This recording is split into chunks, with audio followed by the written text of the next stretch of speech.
Bonjour à tous. Dans l'actualité ce matin, le point des décisions du Conseil des ministres d'hier, mercredi, et ces deux résolutions qui pourraient vous intéresser.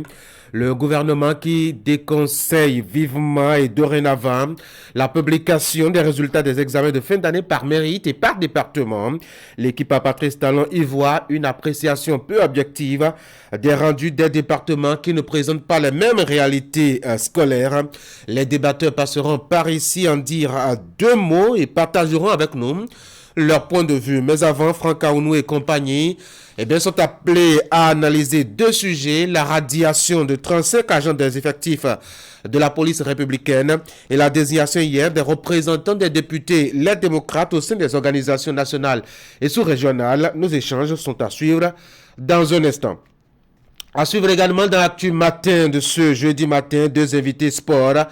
D'abord, Jean-Mathieu Adensi, secrétaire général de la Fédération béninoise de jeux de balle au tambourin, pour nous présenter cette discipline et ses difficultés et réalités au quotidien. Il est l'invité d'Ali Moumouni sur Sport Matin. Ensuite, Olympe Roundje, président de la Ligue du sport pour tous, section du littoral. Il va nous parler de cette initiative rando nocturne pour son édition 2023 et de quoi est-ce qu'elle retourne en termes donc de spécificité cette année. Alors, on le suivra dans la quatrième partie d'Actu Matin. Bien d'autres rubriques vont mener cette matinale. Comme vous le savez déjà, très chargé le jeudi matin. Nous allons y aller très vite. Voici déjà la une des journaux.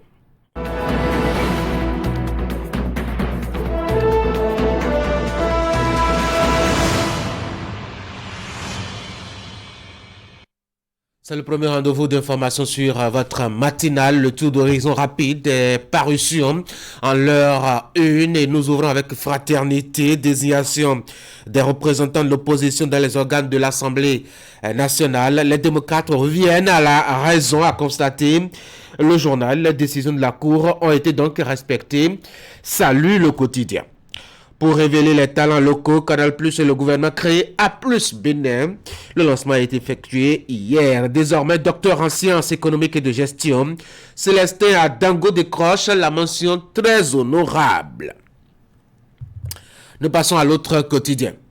Parlement, poursuite des désignations dans les commissions permanentes. Les démocrates se soumettent aux injonctions de la Cour. Les postes de secrétaires permanents enfin pourvu. Et puis, Conseil des ministres, résultat des examens scolaires officiels, abolition de la pratique de publication par classement des résultats. Le télégramme. Après l'injonction de la Cour constitutionnelle au sujet des commissions permanentes à l'Assemblée nationale, les députés du Parti Les Démocrates s'exécutent. Le journal vous propose l'identité des 5 secrétaires désignés à l'occasion. Et puis, sanctions à la police républicaine. Liste des 35 policiers qui ont été radiés. Découvrez là à la page 2. Suivez Actu Matin lors de nos débats. Nous en parlons. Le matinal échanges commerciaux, le cajou transformé au Bénin, exporté à Dubaï. Après une résistance inutile à l'Assemblée nationale, l'opposition se plie aux injonctions de la Cour. Le Béninois libéré, promesse tenue par le président Talon dans le programme GDIZ. Le cajou transformé au Bénin, déjà à Dubaï et dans le monde entier. Maté libre. Suspension du classement des départements aux examens scolaires. Le gouvernement crée une autre polémique. Et puis, sciences économiques de gestion. Célestin Adango, nouveau docteur à l'université d'Abomey-Calavi. L'Indépendant. Après l'évaluation diagnostique des ACE du primaire et du secondaire, 9051 agents bientôt reversés dans la fonction publique. Une décision donc du Conseil des ministres d'hier. Administration publique au Bénin, c'est un titre qui pourrait vous intéresser aussi. Les retraités et les veuves des bêtes à sacrifier, se demande le quotidien tout au bas de sa une. Vous n'avez pas pu le voir malgré le zoom. Allez, l'événement du jour, reversement des enseignants admis à l'évaluation diagnostique. Le gouvernement définit les modalités. Passons à l'informateur. Ratification de la convention signée par le Rwanda le 8 mai 2023. Une croisade contre la double imposition. Les pharaons, l'assurance maladie obligatoire au Bénin. Éclairage sur le décret d'application et puis actualité toujours au plan national. Soutenance de thèse en sciences économiques et de gestion à l'université d'Abomey Calavi Célestin à Dango devient donc docteur avec la mention très très honorable. Les 4 vérités pour la libération des exilés et des acteurs politiques en prison. Elad Maleransou propose la solution. Il invite les députés de la mouvance et ceux de l'opposition. Oui, exactement, et ceux de l'opposition à une synergie d'action. Et puis, examen nationaux au Bénin, à l'extrême haut du journal. Le gouvernement interdit le classement par département. Dabaro. Développement des médias plus Bénin, la chaîne miroir du pays officiellement lancée. Nous retournons à la une de Fraternité pour la deuxième lecture ce matin. Désignation des représentants de l'opposition dans les organes de l'Assemblée nationale. Les démocrates reviennent à la raison, a constaté le journal Fraternité. Les décisions de la Cour ont été respectées. Salut donc le quotidien. Pour révéler les talents locaux, Canal Plus et le gouvernement créé A Plus Bénin qui a été lancé hier. Désormais docteur en sciences économiques et de gestion, Célestin Adango décroche la mention très honorable. Et voilà donc l'information à la une des parutions ce matin. On pourrait s'intéresser un peu à l'intérieur de Fraternité comme à notre habitude. À la page 3, vous avez justement cette actualité politique depuis hier. Les démocrates qui se sont pliés aux injonctions de la Cour constitutionnelle avant cette date du 20, comme définie par la haute juridiction. Eh bien, vous avez l'identité de chacun des membres du parti, les démocrates, qui devra représenter justement le parti et le groupe parlementaire relevant de ce parti dans les instances nationale et internationale. Au plan national, par exemple, vous avez la Haute Cour de justice, la CDBH et puis la PDP. Au niveau donc des commissions permanentes, ils ont aussi désigné leurs représentants. Au niveau des parlements régionaux, les démocrates ont aussi envoyé les noms de ceux qui doivent les représenter. Achetez Fraternité, allez à la page 3, vous avez tous les détails qu'il faut. Tous les détails aussi à la page 2 avec... je dois dire ce qu'il faut retenir du Conseil des ministres tenu hier.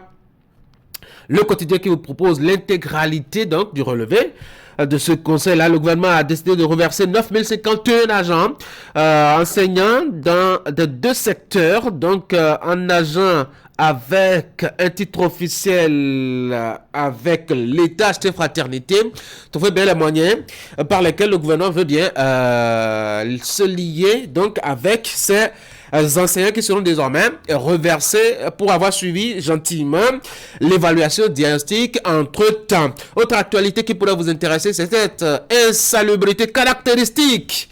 Au niveau donc de l'hôpital de Ménoté, il y a donc des tas d'ordures et des flaques d'eau qui dictent leur loi aux environs donc de l'hôpital. Et c'est Fraternité qui allait faire le constat et a remarqué que de loin on ne peut s'empêcher de voir des sachets plastiques usés, des poubelles ouvertes à l'air libre, des déchets de différentes natures gisant au sol, la présence de flaques d'eau occasionnées par les récentes pluies. Bref, la description est très très décevante pour un centre hospitalier comme celui de Ménoté acheté Fraternité.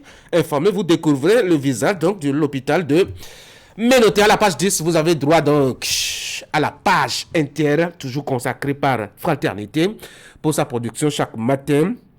L'actualité concernant l'Afrique du Sud et Vladimir Poutine qui ne devra pas participer au sommet du BRICS à Johannesburg. On s'était posé beaucoup de questions à propos, notamment avec cette tension à l'échelle internationale née donc de la crise et de la guerre en Ukraine. L'Afrique du Sud s'est donc décidée à ne pas inviter le président russe.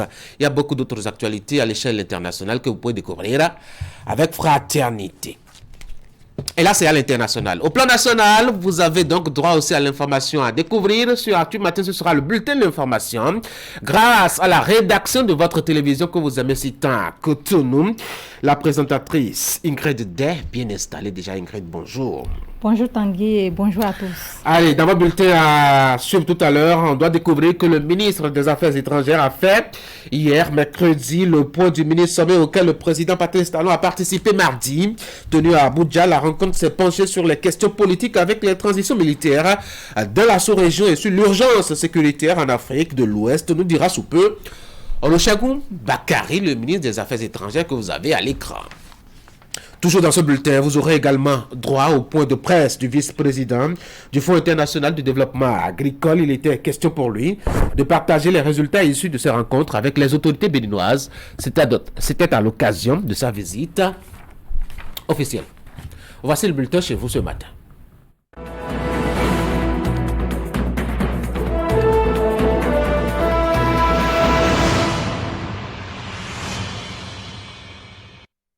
C'était depuis mardi, mais on en parle encore, Ingrid. Le président de la République a été désigné à Abuja mardi donc par la troïka présidentielle CEDEAO pour conduire les discussions politiques avec le Burkina, le Mali et la Guinée-Conakry. En effet, Tanguy Patrice Talon a été choisi par ses pairs au cours du mini-sommet auquel il la prépare aux côtés de ses homologues nigériens, bissau-guinéens et nigériens. Les échanges ont porté sur les questions politiques avec les transitions militaires dans la sous-région et sur l'urgence sécuritaire en Afrique de l'Ouest. Le ministre des Affaires étrangères a fait le point de cette rencontre ce mercredi aux hommes des médias. On l'écoute. Plan politique. Les chefs d'État, après une analyse approfondie de la situation politique de la sous-région, ont décidé d'instaurer ou en tout cas d'initier, de renouer en fait le dialogue et les discussions avec les autorités de chacun des pays que j'ai cités précédemment, qui sont en transition aujourd'hui, donc le Mali, le Burkina et la Guinée, dans une optique de fraternité. Parce que finalement, nous sommes une communauté de destin au sein de la CEDEAO et il est important qu'il y ait une main tendue vis-à-vis de ces gouvernements-là. Et les chefs d'État de la Troïka ont décidé de mandater le président Patrice Talon pour aller à la rencontre des autorités de ces trois pays afin de renouer le dialogue et d'échanger avec eux pour rétablir le contact le plus rapidement possible. Les chefs d'État ont également réaffirmé leur volonté de voir des transitions rapides et un retour à l'ordre constitutionnel dans chacun de ces pays, dans le cadre du protocole de la CEDEAO, mais chose très importante, dans le cadre des chartes de transition adoptées par chacun de ces pays. Les membres de la Troïka ont décidé également de prendre des mesures et de proposer des mesures concrètes d'un point de vue sécuritaire. Et donc, à cet effet, les chefs d'État ont réaffirmé l'engagement de la CEDEAO de mettre à jour le plus rapidement possible le plan d'action sécuritaire prioritaire. Et donc, à cet effet, les chefs d'État ont mandaté un comité technique composé de représentants des différents membres de la Troïka, donc le Nigeria, la Guinée-Bissau et le Bénin, pour pouvoir élaborer très rapidement et mettre à la disposition des chefs de l'État de la Troïka, puis de la conférence des chefs d'État de la CEDEAO, un plan de réponse sécuritaire qui s'appuiera sur deux choses essentielles, et c'est cela la nouveauté. Première chose, sur nos propres forces, donc des éléments en fait des différents pays de la CEDEAO, donc une force, la réactivation de la force ECOMOG en fait de la CEDEAO, et une seconde chose très importante est également financer sur nos ressources propres. D'un point de presse à un autre, le vice-président du Fonds international de développement agricole était aussi face à la presse ce mercredi. Il était question pour lui de partager les résultats issus de ces rencontres avec les autorités béninoises à l'occasion de sa visite officielle. C'est le moment pour lui de saluer les avancées qu'a connues le Bénin dans le secteur de l'agriculture qui rend son économie résiliente aux chocs exogènes. Clément Achadé et Rachid Souberou pour le point. Après 2 jours de visite au Bénin, le vice-président du Fonds international de développement agricole face aux professionnels des médias pour un point d'étape. Objectif, présenter les grandes conclusions issues des différentes audiences avec les plus hautes autorités du Bénin à l'opinion publique, mais aussi rendre compte des avancées notées en termes de performances agricoles à travers les différents projets sous le portefeuille du FIDA. Et ici, au Bénin, actuellement, nous avons un portefeuille de 3 projets avec un investissement de 500 millions de dollars dans le secteur agricole et aussi un projet sous-régional entre le Togo et Bénin. Nous avons eu le plaisir et l'honneur d'avoir été reçus par les autorités béninoises. Et nous visions 3 objectifs essentiellement. Nous voulions nous imprégner de la vision et du contexte de développement rural au Bénin. Dans un second temps, nous voulions voir l'impact des opérations du FIDA sur le terrain, échanger avec les bénéficiaires. Et dans un troisième temps, nous voulions engager des échanges avec les autorités pour voir comment renforcer notre collaboration et la porter à une autre échelle. Nous avons pu exprimer aussi notre appréciation de ce que le Bénin accorde de l'importance au secteur rural comme pilier de développement. Cela s'est traduit par l'allocation d'au moins 10% de son budget à l'agriculture ou au secteur rural, conformément à la déclaration des chefs d'État de Maputo. Malgré les performances enregistrées par le Bénin ces dernières années, le Fonds spécialisé du secteur agricole des Nations Unies mesure l'ampleur de nouveaux défis. La vice-présidence du FIDA, comme sa direction régionale, s'engage à multiplier ses actions pour plus d'impact, non seulement dans la production agricole, mais aussi en termes de marché et de transformation industrielle. Notre message au niveau global et régional, c'est qu'il faut investir dans l'agriculture, dans le développement rural. Il faut y investir et il faut renforcer la résilience des producteurs, notamment des petits producteurs, face au changement climatique et aussi aux autres risques que nous connaissons. Après les échanges avec le ministère de l'Agriculture, les échanges avec le ministre du Développement et de la Coordination, les échanges avec le chef de l'État, nous avons été en mesure de conclure que nous allons donner une nouvelle dimension à notre collaboration. Avec cette visite, de beaux jours s'annoncent pour le secteur agricole béninois. L'une des décisions fortes issues des échanges avec le président de la République est l'implantation d'un bureau du FIDA au Bénin d'ici la fin de l'année 2023. Tout ceci pour accroître la dynamique du financement de l'agriculture béninoise. Voilà, et nous allons passer directement à cette autre actualité. Ingrid, l'ONG Bénin Excellence et son partenaire, la Fondation Vallée, qui ont réédité cette année encore l'école d'été sur l'intelligence artificielle, qui est à sa troisième édition. C'est bien ça, Tanguy. Plus d'une centaine de jeunes béninois et de plusieurs pays d'Afrique bénéficient de cette opportunité. L'ONG Bénin Excellence œuvre également dans le domaine de la santé en accompagnant l'agence pénitentiaire du Bénin dans la prise en charge médicale des personnes privées de la liberté. La formation a été lancée mardi à la bibliothèque Bénin Excellence de Godomé dans la commune d'Abomey-Calavi. Idrissou Boukari et Moufid Saboura.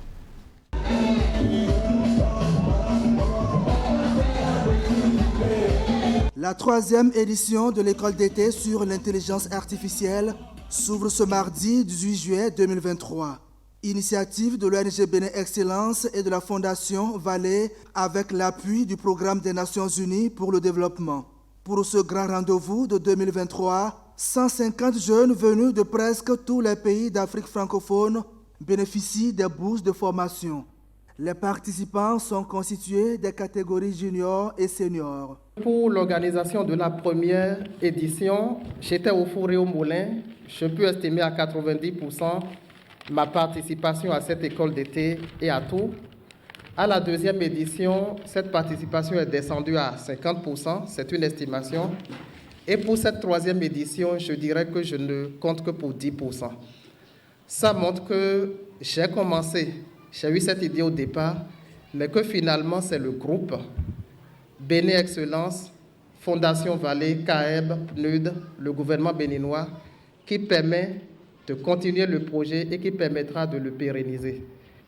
Alors, pour le Bénin, 3 millions de lecteurs dans les bibliothèques gérées par le CAEB ou gérées par Bénin Excellence, dont le président est Espérant Padeux. On n'a jamais fait autant. Dans le monde qui fait 8 milliards d'habitants, il n'y a pas un seul organisme qui ait 3 millions de lecteurs par an. En 2019, lorsqu'on parlait d'intelligence artificielle, l'école d'été sur l'intelligence artificielle qui se déroule ici à la bibliothèque Bénin Excellence de Godomé dans la commune d'Abomey-Calavi, c'est 25% de théorie et 75% de travaux pratiques. La formation prend en compte 3 modules: la programmation, la machine learning et l'électronique embarquée. La particularité de cette école réside dans son caractère pratique, car en plus de différentes notions théoriques, des projets d'application sont prévus pour aider les apprenants à mettre en pratique les notions apprises. Mesdames et messieurs, l'intelligence artificielle revêt un intérêt particulier pour le continent africain, puisqu'elle représente pour lui une opportunité d'entrer dans la compétition mondiale de technologie. À travers cette formation qui va durer 4 semaines, l'ONG Bénin Excellence et la Fondation Vallée donnent ainsi les clés aux jeunes Africains bénéficiaires de ces bourses d'ouvrir les portes d'un nouveau métier généré par l'intelligence artificielle. Fin de cette session d'information. Merci de nous avoir suivis. L'information continue sur Actu Matin Tanguy. Absolument, l'information continue sur Actu Matin sous diverses formes, commentaires, analyses, débats si vous voulez, découvertes, micro-trottoir même avec pour ou contre sur Actu Matin ce matin comme d'habitude les jeudis matins. Et Nagui Balagbe a proposé aux citoyens de se prononcer sur, nous sommes dans la période justement, leur avis sur faut-il faire de longues études ou non et quelle en est la pertinence. Les citoyens se sont prononcés. Vous suivez tout cela dans la troisième partie d'Actu Matin, juste après nos débats. On n'en est pas encore là. On va faire place maintenant au second bulletin de l'information. Cette fois-ci, d'informations sportives. Deux acteurs amoureux du sport déjà sur ce plateau pour Sport Matin. En attendant, on va faire la transition. Voici Sport Matin.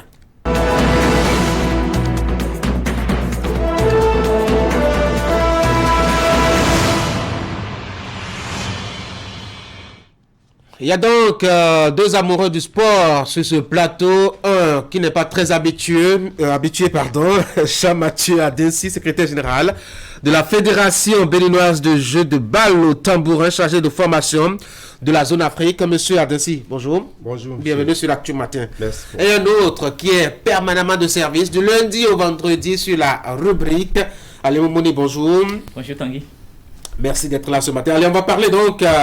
je dois dire de la pratique de balle au tambourin avec votre invité ce matin. Oui, Jean-Mathieu Adensi, bonjour. Bonjour, monsieur. Je rappelle que vous êtes le secrétaire général de la Fédération béninoise de jeux de balle au tambourin et vous êtes également chargé de la formation au niveau de la zone Afrique. Alors, du 4 au 11 juillet 2023, le Bénin a accueilli une vague d'athlètes stagiaires du Togo, de la Côte d'Ivoire, venus apprendre la pratique du jeu de balle au tambourin.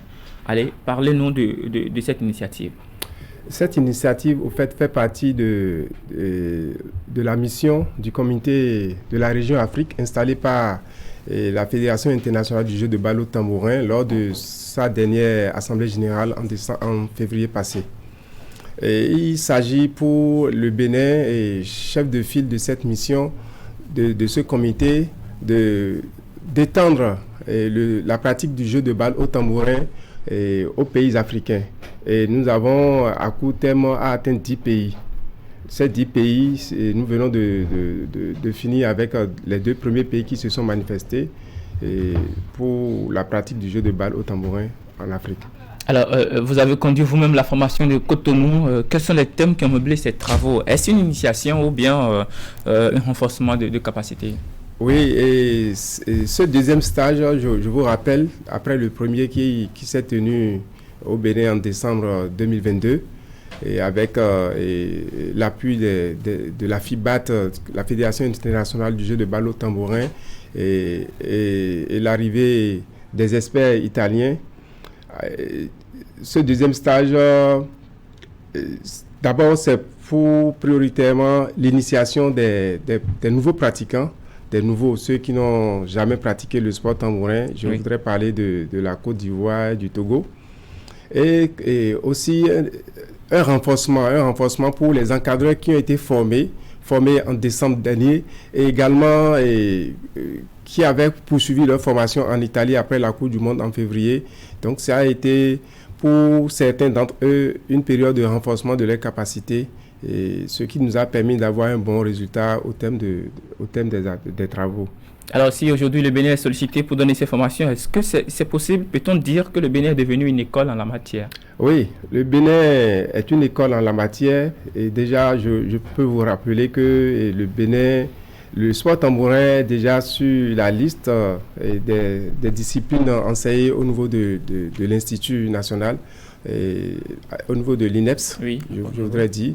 Et ça fait 2 ans, donc nous avons déjà des étudiants en option sport tambourin au Bénin. Et le Bénin, l'INGEPS est la toute première université qui accueille déjà les pratiquants du sport tambourin en Afrique. Donc, semble-t-il que d'autres pays sont attendus, puisque vous avez parlé de 11 pays qui sont sur la liste aujourd'hui. Quels sont les pays qui sont attendus pour ces formations-là?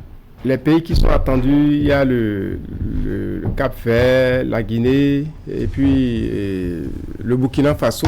Le Niger est en train de se manifester aussi, donc je crois qu'eux, ils feront partie de la 3e vague de formation. Tout à l'heure, on a vu sur les images la pratique de cette discipline-là sur le campus d'Abomey-Calavi. Il y a assez de jeunes quand même qui s'intéressent à ça là, ils sont à l'initiation. Est-ce que vous pouvez rappeler Moi, je suis bien curieux. Qu'est-ce que ça éprouve sur le physique?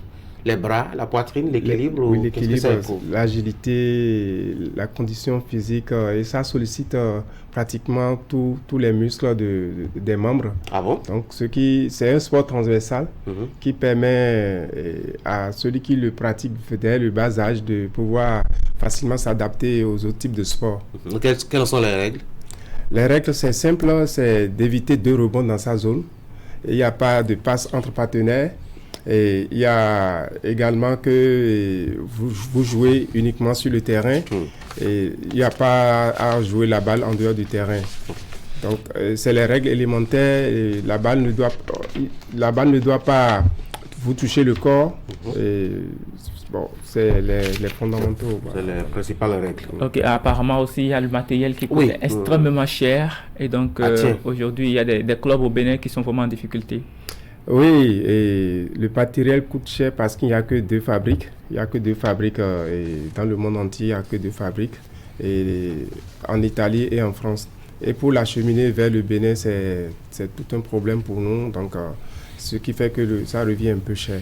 Alors, on va poursuivre dans le cadre de la formation dont on parlait. Le Bénin a formé des pays. Le Bénin a pour objectif de former 11 pays de l'Afrique afin que ces pays soient, je dirais, mis au point, bien aguerris au top niveau, et que la discipline puisse prendre son envol sur le continent. En attendant, quelle sera la suite à donner pour ceux-ci, les Ivoiriens, les Togolais qui ont été formés?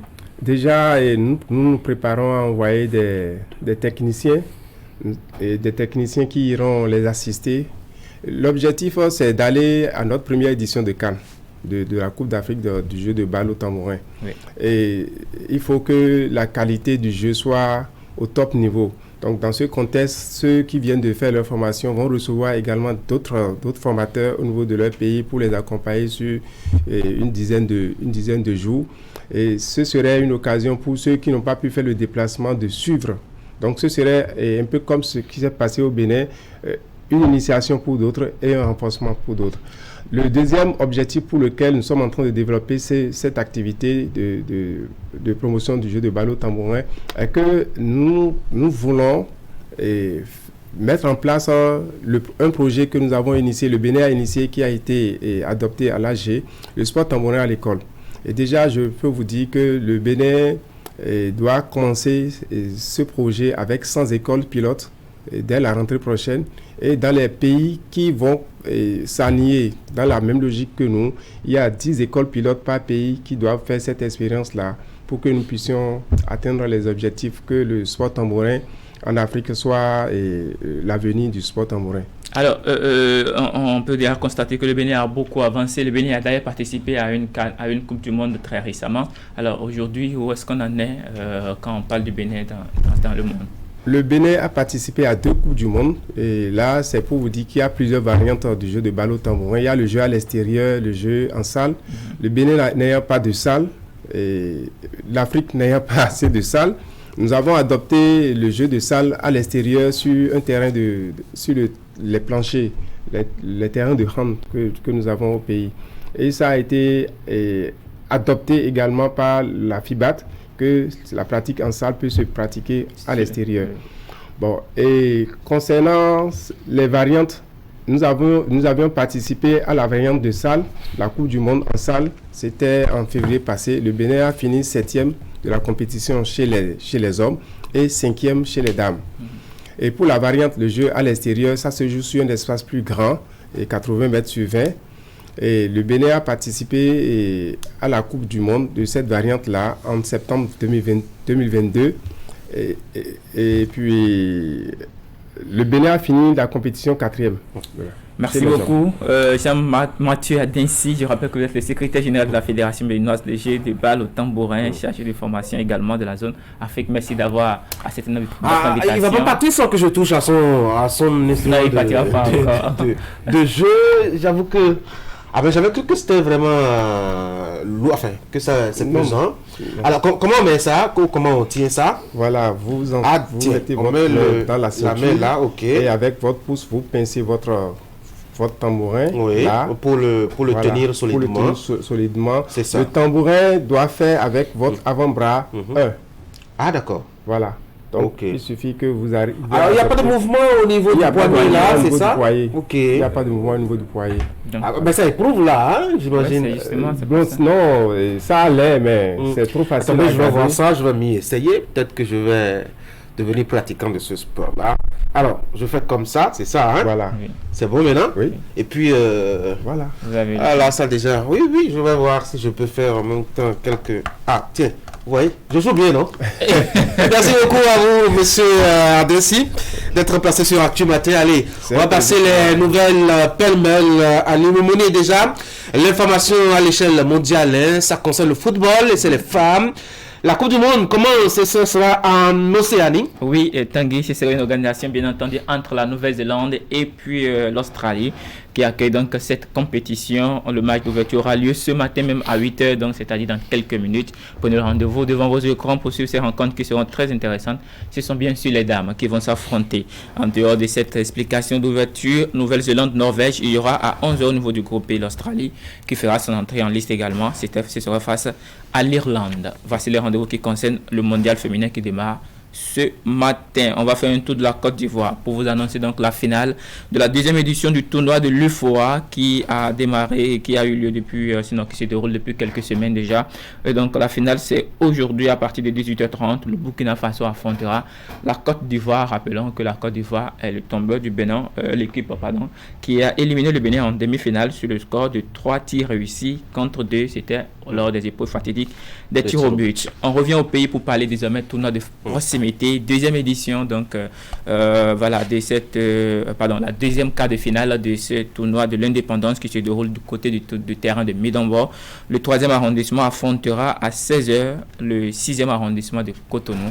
Prenez le rendez-vous pour cette explication qui sera également intéressante. Il s'agit bien sûr des jeunes béninois qui sont donc à l'œuvre pour mettre en lumière leur talent. Tanguy, c'est l'essentiel à retenir ce matin. Merci beaucoup à vous, Ali Moumouni. Merci de nous avoir fait découvrir cette nouvelle discipline qui a cours en tout cas au Bénin. Monsieur Adessi, je vous retourne votre outil de travail. Mais vous ne bougez pas tous les deux parce qu'on va continuer à parler sport. Parce que celui qui vient après vous, c'est Olympe Rondier, le président de la Ligue littorale du sport pour tous. Ali, vous allez m'aider à l'interroger. Voici donc la transition.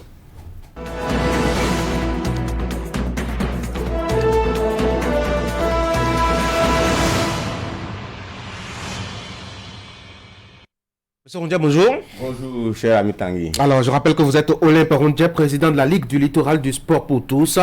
Vous êtes sur Actu Matin pour parler d'une initiative, le Rando Nocturne de l'Indépendance 2023. Je vais commencer par vous demander qu'est-ce que c'est cette affaire de rando nocturne. La randonnée nocturne, c'est précisément le thème. La randonnée pédestre nocturne d'indépendance, c'est comme ça nous l'avons intitulé depuis l'année passée, qui était à sa première édition. Cette année, c'est la deuxième édition. C'est juste une balade de 20 km à Cotonou, la veille de l'indépendance, pour découvrir la capitale, pour découvrir la ville.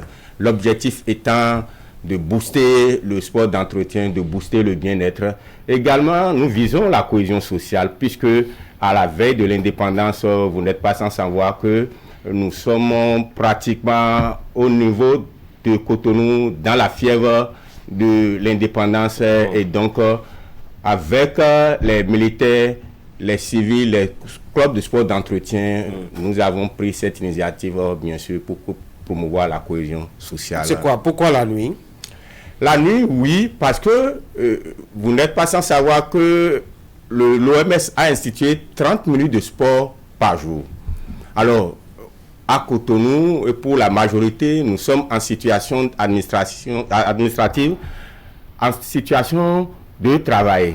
Et donc, les matins, nous n'avons souvent pas le temps de faire le sport d'entretien. Malheureusement, l'administration ferme à partir de 17h30, voire 18h. Et donc, c'est une manière pour nous, pour booster le sport digestif, le sport d'entretien le soir. Et aujourd'hui, les artères sont en train d'être aménagées. Et tous les soirs, quand vous sortez, vous verrez les concitoyens marcher le long de la plage, marcher le long des ruelles, toujours pour respecter cette règle de l'OMS. 30 minutes de sport par jour pour entretenir sa santé. Vous en êtes à la deuxième édition. Il y aura quoi de spécial cette année? Cette année, nous aurons 2 événements en un. La première date, c'est pratiquement le vendredi prochain avec les forces armées. Nous sommes avec la garde républicaine, nous sommes avec l'état-major, nous sommes avec la police, bien sûr, républicaine, pour une marche qui va démarrer au niveau du jardin Mathieu Crécou, qui également est un symbole le long de la terre Marina, le boulevard Marina, jusqu'à l'aéroport. On revient sur nos pas. Et ça fait les 20 km? Ça fait environ 10 km pour les militaires, mais le 31, nous allons rééditer le même événement avec les civils et les forces armées qui seront dans les rues pour la retraite au flambeau. Il faut rappeler que la veille de l'indépendance, les forces armées sont plus ou moins sur plusieurs fronts. C'est pourquoi l'état-major a souhaité que cette marche soit organisée un peu plus tôt pour les militaires. Mais en ce qui concerne les civils, nous maintenons toujours la date du 31. Oui, mais on sait que le 1er août, c'est surtout les forces armées qui sont mises en lumière. Vous voulez leur arracher la vedette, c'est ça? Je pense que nous sommes ensemble pour travailler pour ce pays et surtout en cohésion. Il faut que nous puissions prendre notre part de responsabilité dans la construction de cette nation, nous civils, nous qui sommes organisés au niveau du sport d'une manière générale et surtout au niveau du sport pour tous qui parle du bien-être de la population. Et qu'attendez-vous du public de Cotonou? La mobilisation. Au niveau je dirais du jardin Mathieu Crécou, ce serait simple. Avec les militaires, les choses sont bien structurées, bien organisées. À 19h00, on sera sur les lieux. Nous allons avec eux marcher pour revenir sur nos pas. Il y aura quelques discours. Cependant, le plus important à retenir, c'est le 31. Le 31, la nouveauté, c'est qu'à la fin de la manifestation, juste à minuit 00, nous aurons l'hymne national que nous allons entonner. Il y aura les jeux de lumière au niveau de la place de l'Étoile Rouge, d'où partira la deuxième randonnée pédestre. Il y aura les compétitions de fitness au niveau de la place de l'Étoile Rouge à partir de minuit. Il y aura un pique-nique nocturne pour les associations sportives et les groupes organisés. Voilà le menu. Le menu du 31. Mais il est très diversifié et très intéressant. Hein, oui, très, très intéressant. Mais quand vous parlez d'une mobilisation générale de la population, est-ce que vous pensez que la place de l'Étoile. Non, la place du Jardin Mathieu pour accompagner tout le monde. Je crois 1 million de y a-t-il des conditions pour participer à cette marche-là? Il n'y a pas de conditions d'une manière générale parce que pour nous autres, tout le monde peut faire le sport d'entretien. Le sport d'entretien, la marche sportive, ça se fait à son rythme. Et donc, pour ce qui concerne le vendredi prochain, il n'y a pas de conditions. Oui, toute la population est appelée et nous avons les forces armées avec nous. La sécurité hier, nous aurons les sapeurs-pompiers également pour la couverture sanitaire. Je pense que les petits plats sont mis dans les grands pour que cette fête soit une réussite au niveau des sportifs de sport pour tous. Monsieur Olin Porondien, vous connaissez la balle au tambourin? Je viens de découvrir la balle au tambourin et je constate que ça fait partie déjà des disciplines intéressantes pratiquées au Bénin.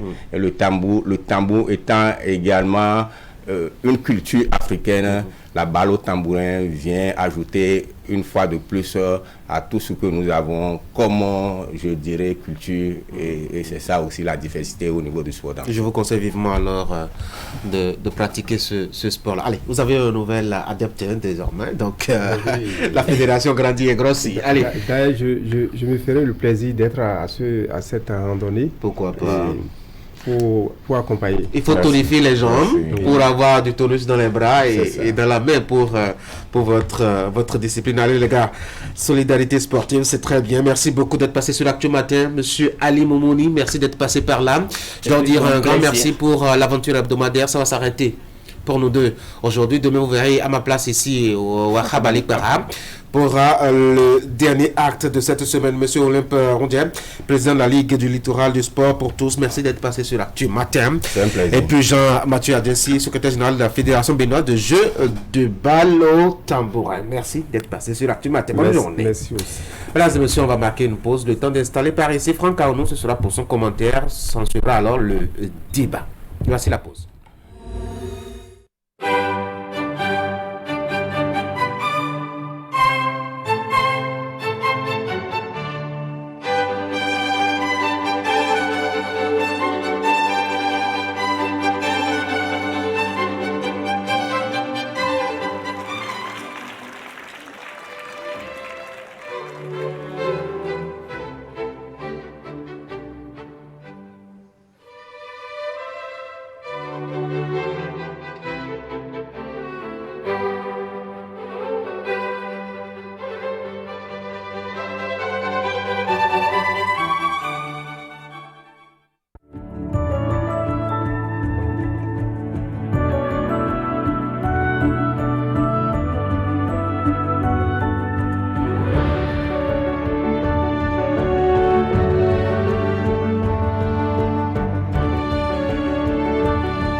En collaboration avec le ministère de l'Économie et des Finances, le quotidien de service public La Nation tient sa rentrée thématique 2023. Thème, l'économie béninoise, pilier, dynamique et résilience. Rejoignez-nous le 27 juillet 2023 à partir de 9h pour la journée porte ouverte et sur nos plateformes digitales @lanation Bénin sur Facebook, Twitter, YouTube et www.lanation.bj pour de fructueuses réflexions et débattre sur les forces et les challenges de l'économie béninoise. Entrepreneurs, saisissez l'opportunité du salon économique que nous organisons à l'occasion de cette rentrée thématique. Contact 55 92 73 23 94 31 22 63. Email commercial@oni.bj. Sponsor, ministère de l'Économie et des Finances, Ansia Bank, Isocel Bénin, Celtis, Lagab, ORTB, Fesecam Bénin, GDIZ, la Commerciale Afrique. La rentrée thématique de la Nation, un événement grand public auquel nous sommes tous conviés.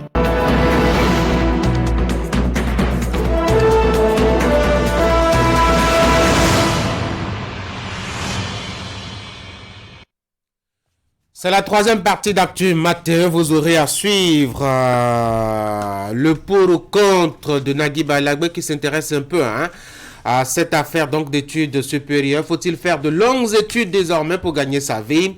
Question posée aux citoyens qui se sont prononcés. Vous allez suivre la vague à ce propos. Vous aurez notre instant débat. On a 3 sujets à évoquer.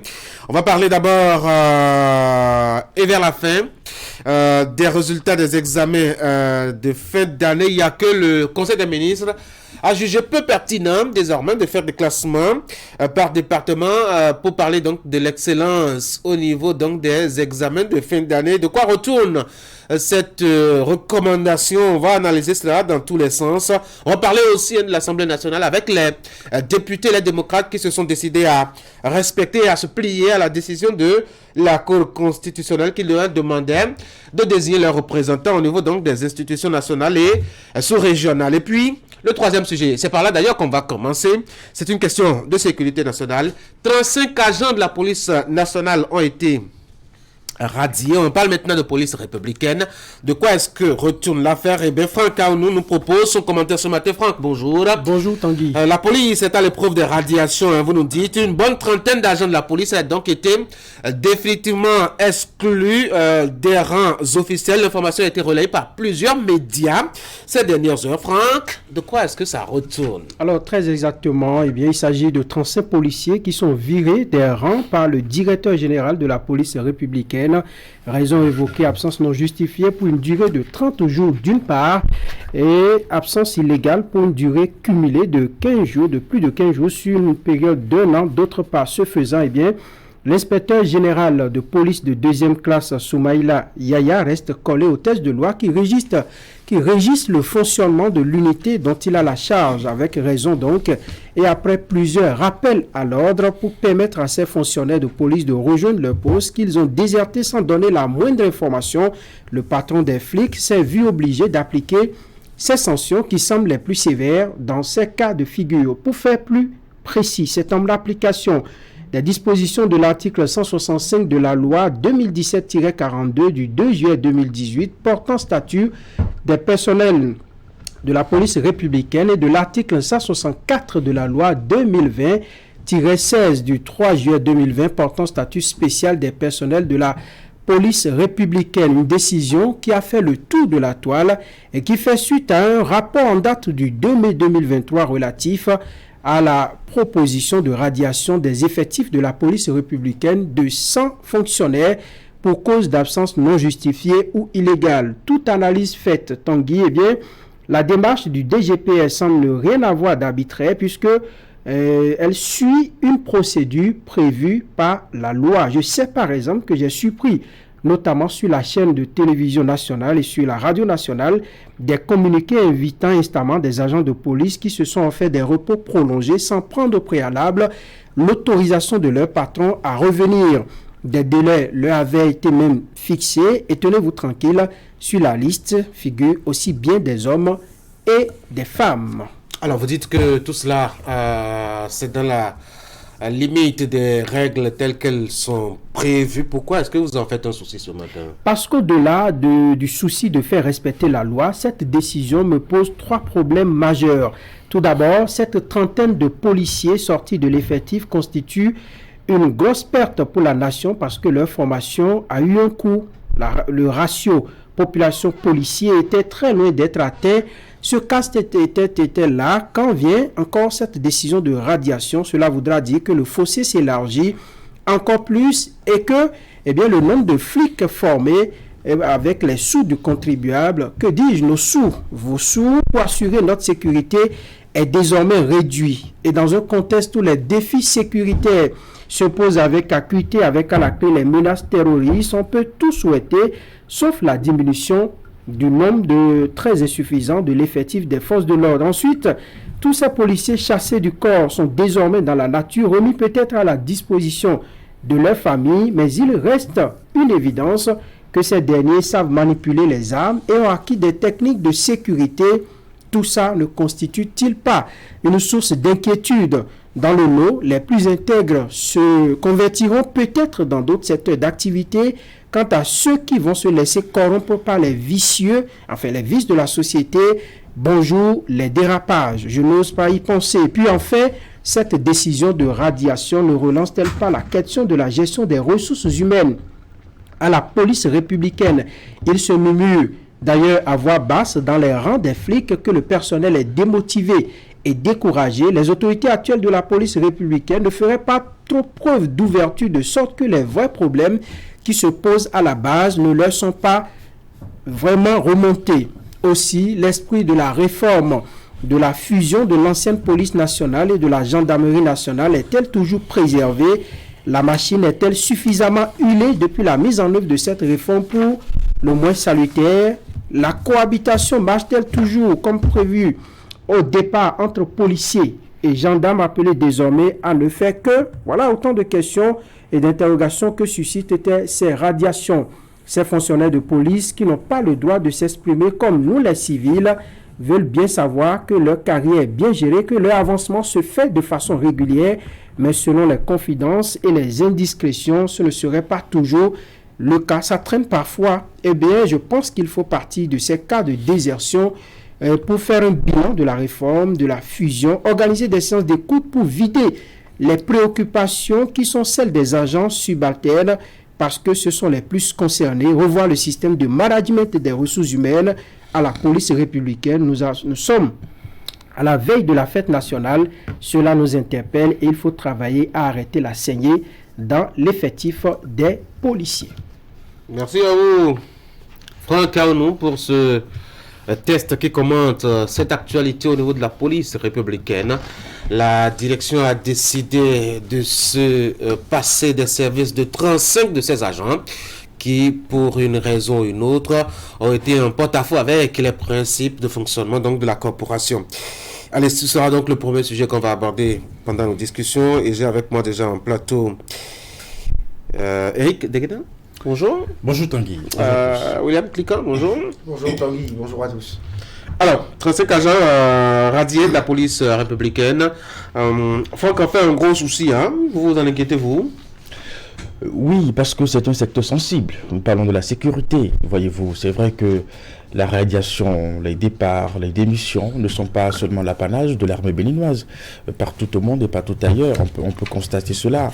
Mais aussi dans d'autres corps de métier où quand on y rentre, à un moment donné, on se rend peut-être compte qu'il y a mal donne et la personne décide de partir. Et peut-être aussi que quand on se rend compte certainement de l'idée qu'on se faisait d'un corps de métier, on se rend compte peut-être qu'on s'est trompé de chemin. Ça peut arriver. Alors ici, c'est inquiétant parce que nous parlons de la sécurité et c'est des gens qu'on a suffisamment formés, c'est des gens à qui on a appris un certain nombre de choses. Et quand le départ intervient, on peut justement s'interroger sur ces personnes vont se retrouver où? Est-ce qu'à un moment donné, cela va pas être une menace pour la société? Il est déjà arrivé des fois, nous avons entendu des personnes qui, après le départ de l'armée, se sont retrouvées dans des affaires un peu louches. Je pense que c'est là la véritable préoccupation. Ça n'arrive pas assez souvent. Je pense que même au niveau de la police républicaine, ça reste une préoccupation. Et c'est peut-être quand on a tout essayé, tout tenté de pouvoir certainement garder les éléments, de pouvoir les récupérer, que bon, on est peut-être obligé d'aller justement à la radiation. Je pense que eux-mêmes sont véritablement conscients de ce que c'est pas des éléments qu'on peut laisser partir comme ça.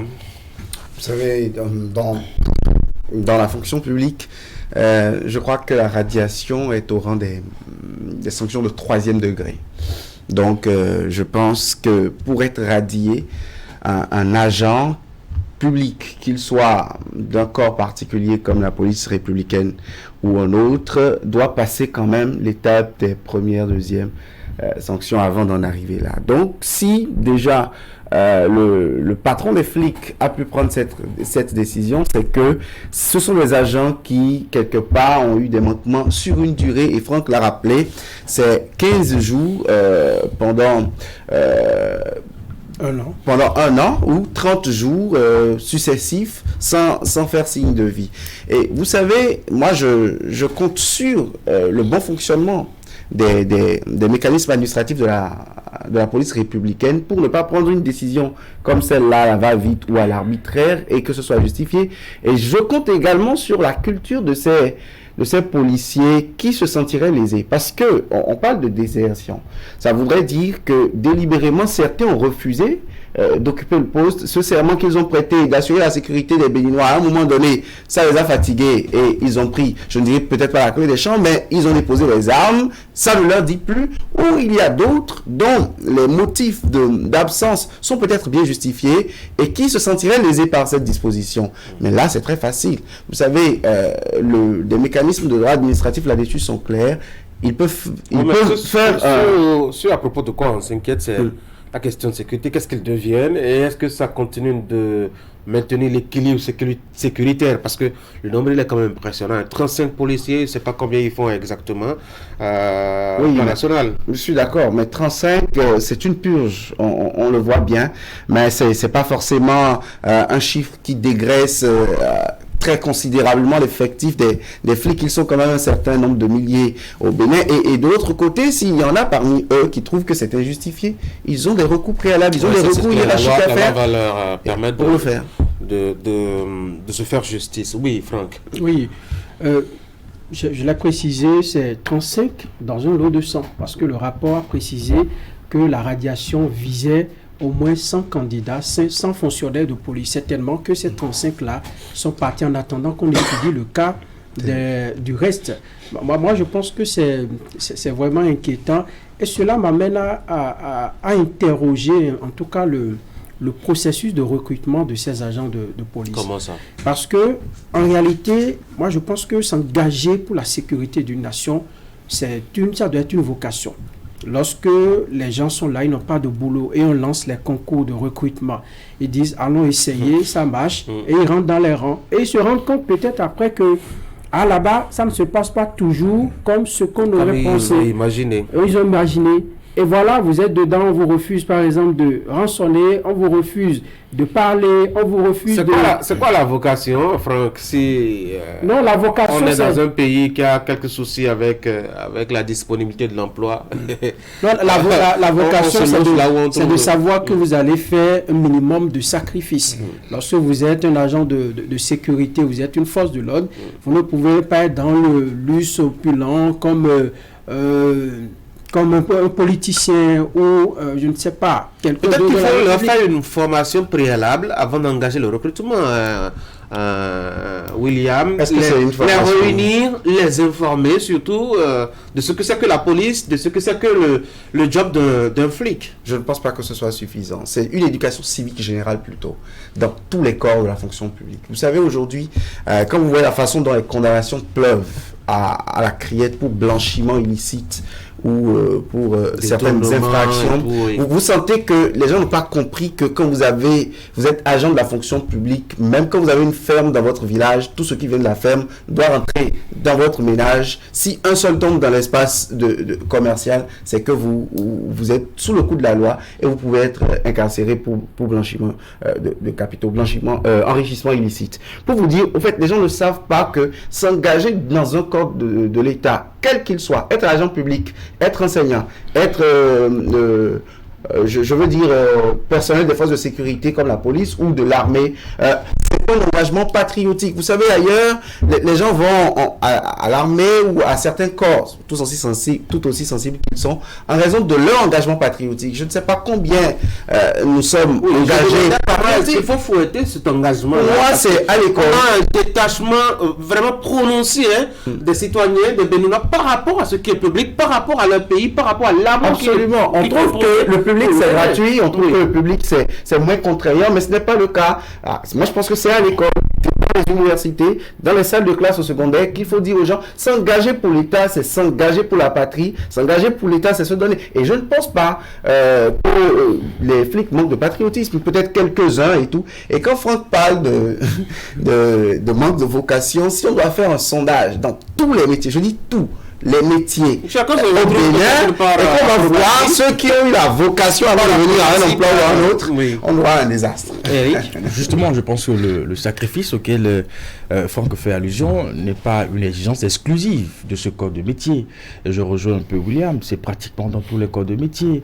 Vous interrogez les sapeurs-pompiers, ils vous diront la même chose. Vous interrogez les enseignants, ils vous diront également la même chose.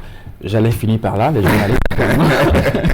Ah, il y en a un qui n'a pas de vocation par ici. Ils vous diront la même chose. Mais je pense que pour des questions de sécurité, il faut peut-être encore davantage être plus pointu.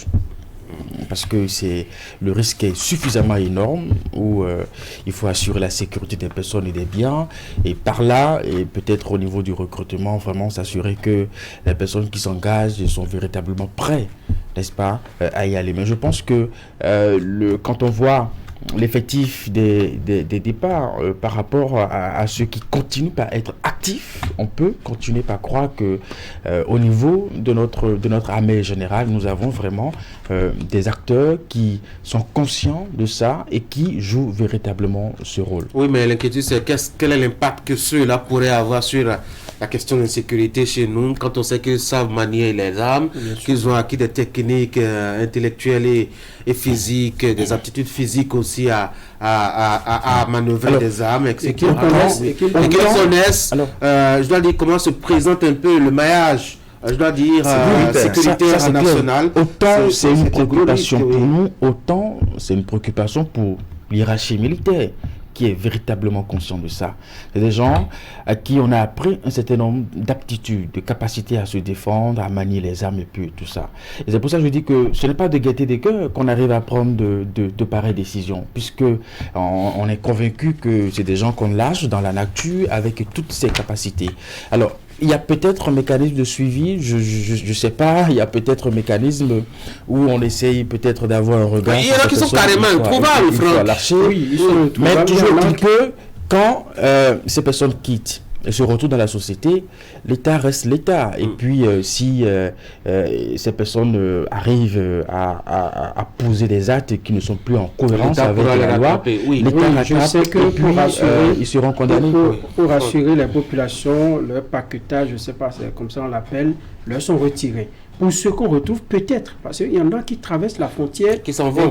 Moi, je me rappelle que j'ai eu un coup de fil par un soir et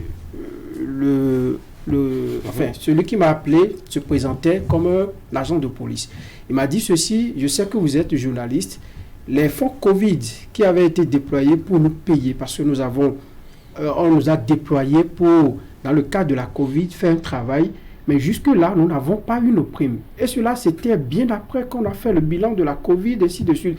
Vous voyez, ça veut dire que ces gens-là, ils travaillent et parfois ne perçoivent pas les primes. Quand il y a ce genre de situation dans un corps, c'est qu'il y a la démotivation, il y a le découragement et les gens sont prêts à partir. Oui. Lorsque vous engagez, quel que soit votre sens de patriotisme, c'est qu'il faut que vous ayez un bien-être. Vous faites bien d'évoquer quand même, je dois dire, cette anecdote-là, qui ma foi révèle un peu comment est-ce que les gens ils sont traités dans la corporation, au-delà même des policiers, les militaires et autres. Il y a un certain nombre de corps de métier où on n'a pas droit à la parole, mais où on est suffisamment brimé vraiment au quotidien, William, et on ne doit pas se surprendre que les gens, finalement, même avec beaucoup de vocation, beaucoup d'envie, confrontés à ce genre d'injustice, décident de prendre la clé des champs. Absolument, de rester chez eux, d'abandonner le métier, de ne plus être alignés, comme on le dit. Vous savez, ils n'ont même pas le droit de grève. Eux, ils n'ont même pas 10 jours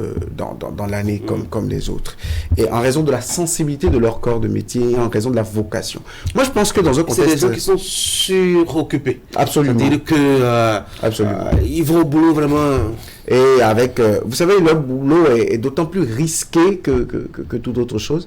Et moi, je pense que dans un contexte sécuritaire comme celui-ci, on doit à tous les agents de l'État, des problèmes d'échelonnement, d'avancement, c'est partout dans la fonction publique. Mais ceux-là, je crois qu'il faut désormais les privilégier. Je crois que nous avons atteint un contexte sécuritaire tout aussi menaçant que la police républicaine, l'armée, les différents compartiments de l'armée. Je pense que les autres agents de l'État, m'excusent, mais je pense qu'aujourd'hui, il faut avoir une attention vis-à-vis de ces messieurs. Parce que quand ça boude dans leur rang, quand c'est dans les casernes que ça se sursure des choses, que ça grince les dents, je pense que pour nous, ce n'est pas l'état d'âme que nous attendons de ces hommes engagés pour la patrie en ce moment où nous sommes rudement éprouvés par une menace comme celle du terrorisme. Ces problèmes dans la fonction publique datent de plusieurs années et s'éternisent, s'empilent au fil des ans et tout. Mais je prie que les autorités puissent avoir un regard favorable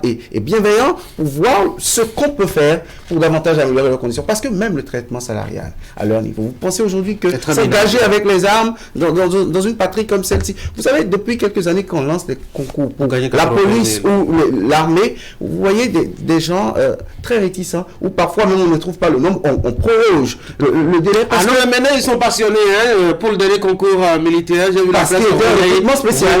Parce qu'il était un recrutement spécial pour lequel on n'avait pas exigé. Parce que c'était un recrutement spécial pour lequel on n'avait pas exigé certaines conditions. On voulait 5000 hommes spécialement pour les questions de terrorisme et on n'avait pas eu toutes les exigences qu'on a quand on veut recruter pour les forces armées. Sinon, à la base, les concours, je ne dirais pas normaux, mais les concours réguliers organisés un peu avant celui-là, vous voyez un peu d'engouement quand même. Alors, on est même obligé de relancer. Faites tout dans les casernes. Ne m'envoyez pas là-bas. Ne m'envoyez pas là-bas. Faites tout dans les gadgeteries. Vous irez là-bas au moins. C'est quoi les gadgeteries? Eh bien, c'est là où on vend local de chez. Les gens de la base ne seront pas d'accord avec poser la question. Écoutez, c'est une réalité.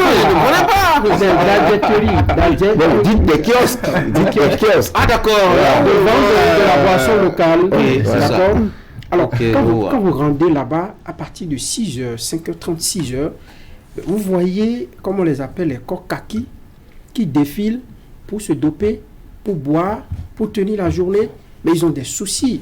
Moi, je connais, j'en ai rencontré des gens qui m'ont surpris dans la rue, qui m'ont présenté des ordonnances pour dire, écoutez, grand frère, il est plus âgé que moi, bien entendu, avec des cheveux, quelques cheveux blancs, il dit, voilà, j'ai une ordonnance, je n'arrive pas à me payer. Et il est sorti de la Dadje, comment vous avez dit ça? Donc quand vous le voyez debout, vous savez qu'il vient de là-bas. Qu'il a payé son ticket d'entrée. Voilà, qui vient de là-bas. Et vous dites, je n'ai pas le moyen pour acheter ces produits, mon enfant est à l'hôpital, ainsi de suite. Donc quand ça se passe comme ça, moi je pense qu'il faut faire un travail en interne. Je sais que dans leur formation, il y a des psychologues, il y a tout ce qu'il faut qui travaillent un peu leur mentalité pour leur montrer que vous n'êtes pas venu dans le meilleur des mondes, mais vous devez faire un petit effort psychologique et tout ça pour vous adapter à toute situation. Mais là, il faut véritablement poser le problème, il faut organiser des séances de travail pour écouter, il faut les écouter. Et il faut surtout prendre soin de leurs conditions. Oui. Moi, j'insiste là-dessus, c'est important. Il n'y a pas de patriotisme chez quelqu'un qui a faim, et qui ne peut pas dormir tranquille, qui ne peut pas, parce que le ventre, ça grésille, ça craque à l'intérieur. Il faut et c'est deux rangs, vous savez, il y a les corps d'élite. Et il y a ceux qui sont dans la masse. C'est ce que nous ne voyons pas. Et il y a ces grands leaders, ces grands intellectuels de l'armée, ces têtes pensantes de l'armée, de la police républicaine, des stratégies de sécurité et tout. Mais il y a les hommes des rangs, il y a les soldats, il y a ceux du quotidien. Je ne sais pas si on voit. Voilà. Et parfois, ils sont comme presque rien. Bon ben, on espère que ce qu'on aura dit aura intéressé quelqu'un qui pourra faire quelque chose à leur endroit. Cela va de la sécurité de tout le monde, en tout cas. Passons à notre corps de métier, la politique. C'est pas un métier, c'est pas une profession. C'est pas un métier. Il n'y a pas un statut particulier de politique. Bon, au moins, enfin, là-bas, au moins, on rentre aussi par vocation, ou bien... Quelle vocation? Ah oui? Quelle vocation? Les députés, les démocrates ont décidé... en dépit de leur sortie, je dois dire mardi, de désigner donc leurs représentants. C'était hier au rendez-vous qu'ils s'étaient donné déjà lundi.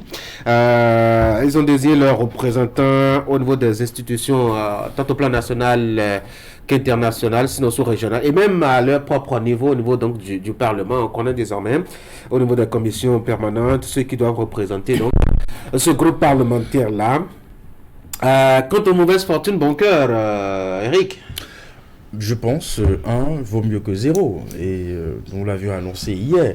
je pense qu'ils ont compris qu'il fallait aller justement dans le sens de pouvoir désigner les membres de leur parti pour être représentés au niveau de ces instances et continuer le combat. Ce n'est pas en boudant la décision de la Cour qu'ils vont y arriver. Déjà avec la désignation que le parti a pu effectuer, le parti peut déjà compter sur ses membres à continuer par défendre la position du parti à ces instances. Après, on peut aussi apprécier le fait que dans cette dynamique, le jeu politique continue. Ça donne de la voix par-ci, ça donne de la voix par-là, et c'est autant mieux de pouvoir entendre les différents acteurs sur leur insatisfaction et sur également la satisfaction des autres. Je pense que c'est l'arrivée qui compte, et aujourd'hui, le parti a pu donc désigner ses représentants au niveau de ces instances. Franck? Moi, j'ai envie de voir les combats qu'on entame et qu'on gagne. Lorsqu'on sait qu'un combat ne sera pas gagné, il ne faut pas perdre de l'énergie. J'ai envie de dire tout ça pour ça, parce que nous avons vu... Oui, mais il ne faut pas non plus se coucher très tôt, s'aplatir parce que le combat... On peut se consacrer à autre chose. On peut se consacrer à autre chose. Moi, j'ai remarqué qu'il y a eu beaucoup de... beaucoup de mouvements au niveau de l'Assemblée. Ensuite, on a fait des recours. Ensuite, après la décision de la Cour, ils sont sortis avec les membres des démocrates qui ont été très acerbes au cours de leur sortie, ainsi de suite. Et on revient pour désigner les membres. Je pense qu'on peut économiser les énergies, on peut faire bien. Et là, je remarque sincèrement que les démocrates ont pris la voie de la sagesse, c'est bien. Et il faut à l'avenir bien faire les calculs. Quand je vois un certain Rouleté, qui est quand même le patron des démocrates, lui connaît un peu les rouages de l'Assemblée nationale, il sait comment ça se passe et il peut déjà anticiper pour savoir que, attention, à tel niveau, nous savons ce que ça va donner et on va s'occuper vraiment d'autres choses. Il y a des questions plus essentielles. Et là, si par exemple, la décision de la Cour leur demandait, par exemple, à UPR et au BR, écoutez, donnez-leur 5 sur 7 par exemple, moi j'aurais vu que, en tout cas, leur combat a véritablement marché. Et je voudrais que les choses, les stratégies politiques soient mieux peaufinées à l'avenir. Autant, si on écoute Franck, autant croiser les bras pour les démocrates et attendre que BR et UP distribuent les choses et qu'ils sont contents, William. C'est pas possible. Vous savez, la résignation n'est pas démocratique. Oui, mais c'est ce que Franck leur demande. La résignation n'est pas démocratique et pour moi, aucun débat pertinent et juridique n'est perdu d'avance quand on s'y engage avec les voies légales. Et vous savez, ils ont perdu, ils ont de quoi avoir espoir à l'Assemblée nationale. Ils y sont venus en éprouvant l'intégrité des juridictions et des institutions de cette République qui leur ont donné raison par endroit pour qu'ils en soient là aujourd'hui. Donc il y a de quoi être de très bons optimistes dans leur combat, même si c'est des combats, c'est peine perdue peut-être à l'arrivée, mais dans l'action, dans le fait d'engager déjà l'initiative, pour moi, c'est une bonne démarche. Il faut tout récupérer politiquement? Non, c'est aussi la force des parlementaires. Vous savez, parfois, ils font du dilatoire. Vous avez vu la cérémonie d'installation. Éric Rouleté et le patron au Parlement, ils ont montré un peu aux jeunes députés, je ne veux pas les appeler comme ça, mais ceux qui étaient venus nouvellement que, attention, on a retrouvé nos esprits, ils jouaient à la limite avec le doyen d'âge et je trouve que ça avait auguré de cette ambiance que nous voyons aujourd'hui. Et pour moi, dans la désignation, vous savez, la force d'un état de droit, c'est le respect des décisions de justice et des juridictions. La Cour constitutionnelle est la plus compétente en la matière, sa décision est sortie, qu'on soit d'accord ou pas, c'est quand on est un parti politique et qu'on est présent à l'Assemblée nationale en défendant les aspirations des Béninois, la première chose, c'est de se plier, comme ils l'ont fait en pourvoyant à l'autorité de protection des données à caractère personnel, aux commissions permanentes de l'Assemblée, aux assemblées régionales et sous-régionales. Je crois que le travail doit continuer maintenant à d'autres combats, pour d'autres gains. Cette fois, c'est perdu, mais cela ne veut pas dire que le combat de la démocratie est perdu. Et notamment... Est-ce que véritablement c'est perdu? La décision de la Cour, moi, je pense que ça profite plutôt aux démocrates. Ça profite plutôt... Oui, on leur a demandé, attention, ces postes-là vous reviennent aller désigner les membres. Oui, mais ils n'ont pas contesté, ils n'ont pas dit que ça ne leur revenait pas. Et le BN et l'UP n'ont jamais dit aussi que cela ne leur revenait pas. Le débat en question, c'est le nombre qu'il faut. Ils réclamaient un peu plus que ce qu'on leur a concédé, c'est tout. Et je crois que du fait qu'ils sont une opposition. Du fait qu'ils sont une opposition, ils avaient demandé un peu plus. Ils n'ont pas eu. Bon, voilà. Ils se sont contentés. Et que voilà, les deux autres partis pour eux sont de la majorité. Oui, c'est le raisonnement. À l'analyse, n'est pas forcément le cas. Vous avez également le BR qui se revendique être de la minorité. Et là, du coup, on a deux minorités au Parlement. Aujourd'hui, nous avons... C'est calculé, hein. Mais ça pourrait changer. Ah oui, on peut avoir 4 minorités au Parlement et puis une majorité. Donc, moi, je pense que... Ce sera variable, la notion de minorité et majorité. Oui, là-dessus, les cours constitutionnels qu'on aura en face. Là-dessus, on n'a pas besoin d'être magicien. Que ces notions peuvent évoluer à tout moment, à mesure que la visibilité politique au niveau du Parlement change. C'était pas le cas. Une majorité, c'est-à-dire deux partis politiques qu'on utilisait le plus, c'était deux partis siamois. C'était ça qu'on utilisait. Je pense que c'est pas la grosseur du nombre, mais on est plus le cas. 2 secondes. L'arithmétique plutôt. Vous voyez, si on avait par exemple l'UP à 52, s'il y avait ils sont 109, pardon. Ils sont 109 actuellement. S'il y avait par exemple un autre parti qui avait 50, ce parti n'est pas d'une majorité.